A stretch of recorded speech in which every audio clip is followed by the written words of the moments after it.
hyphy movement is just a lot of Bay Area artists coining their genre of music. You know, I'm giving it a name. So when you say hyphy, people out of the state like, oh, hyphy, that's from the Bay Area. You know, it just gives us our identification. You can rap and they be like, damn, man, girl, the way he rapping, you know what I'm saying? The way he sound is different, you know what I'm saying? He sounds sporadic, he sounds excited, man. That could be hype. I mean, Hyphy was like, man, that man is, you know, hypey. Like, wow.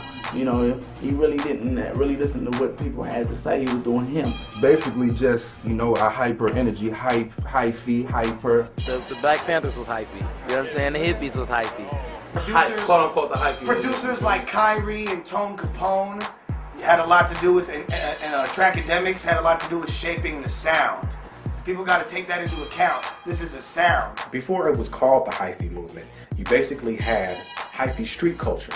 You know, people in the streets who participated in hyphy street culture, they made songs. And they came up to the Friday Night Vibe with them.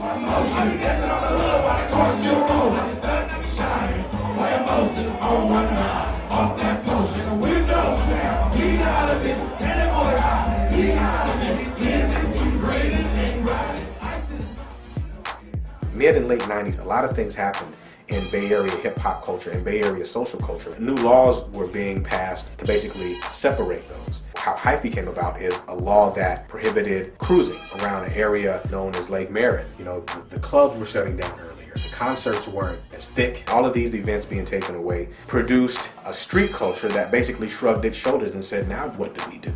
There's nothing to do out here in Oakland. I mean, police shuts down everything we do, all the clubs for the youth, all the parties and everything. You know, they shut those down, so where do we go? There were all of these situations that pushed poor youth street culture underneath the surface. And in order for it to get back up to the surface, it had to basically regenerate itself, come up with its own events, like the sideshow and the block party, come up with its own fashion styles and apparel. Stewie bent heads. Scrapers, you know, putting big rims on the old, you know, Delta 88s and Oldsmobiles and Park Avenues. These cars were some of the most affordable and efficient cars in the black community at the time, and we didn't have any money to get anything other than that. So we went over to Scrapers. And we did that on our own. Rick Rock, you got another one, man. They can't fuck with it. Come on. Rick Rock, Mr. Stress, Go to Go, Big Gang, you know what I'm talking about? Check me out now. You go to the sideshow, that's where everybody's at, but everybody's going there because there's nothing for young folks to do, and that's why when the got shut down, the violence in Oakland went up. Oakland had the #8 murder rate in the entire country, which was right behind Richmond had the #5 murder rate, which is a few freeway exits up the road. Every day's drama, you feel me? Like, for the past 3 days, it been shooting over there and stuff like that, mainly. So, you know, I got shot, you feel me? And don't want to go through it no more. Pass all these laws. Let's criminalize these kids for basically trying to find something to do, because there is nothing to do at a certain time or hour in certain communities. I think, again, that oppressive culture, which in the end creates hyphy, and any other culture that's suppressed by an oppressor. The oppressor always wants a notice of non-responsibility. So it's like, oh, it's not me, it's hip-hop. Oh, it's not me, it was rock and roll. Oh, it's not rock and roll, it's blues. Oh, it's not blues, it's just black people in general.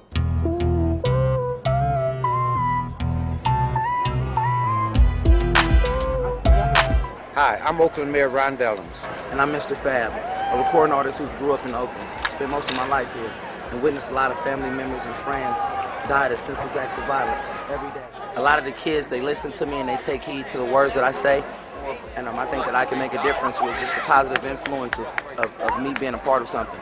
F.A.B has been somebody who I actually talked about with Silence the Violence when I first thought of the idea, and so he's just been tremendous for us, and I think that when he carries the message of Silence the Violence, a lot more people listen. Oakland's young people have created a form of hip-hop that is now changing hip-hop. The hyphy movement is changing the art.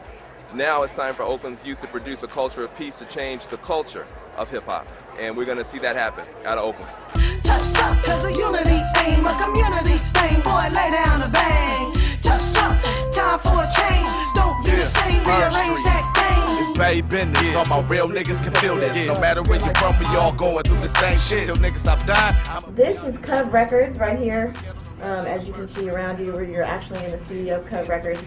Cub Records is an up-and-coming independent record label that works directly with young people that are living in the communities where the violence is hitting the hardest. And the mission of Cub Records is really to, give young people the freedom of self-expression so that they can really use music as a way to foster their creativity and their leadership and as a way to overcome the violence that's happening in the communities. We do MySpace as in promotion and getting, the music out there to the people. We do our Pro Tools right here. We also do Final Cut Pro, as in making videos. How else can we solve a problem if we don't address it? But if we are putting it in our music, because music has a lot of power, and it's like if you get some real cats who comes from these real communities and been through real stuff to promote real music, then real gonna follow, because real recognize real. Like my brother said, he's been shot 4 times, I've been shot 2 times. And it's like, that's all over nonsense. I mean, we can promote that through our music, use our personal experiences to show that you ain't gotta go down this road.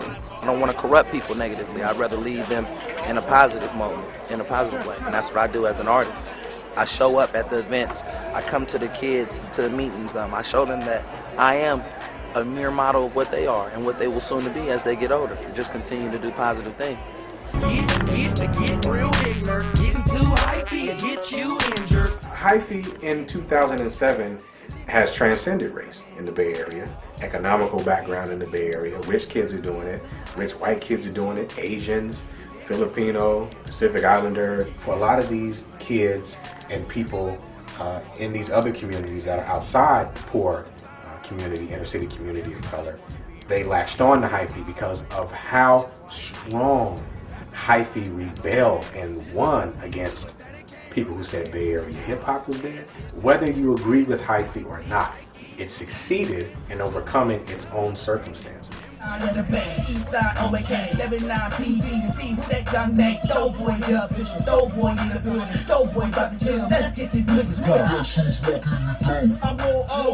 sick with, I'm always making paper on the street. My crew, man, we business. And I hope y'all got the message. Nobody can't fuck with me, my team, or Cub Records.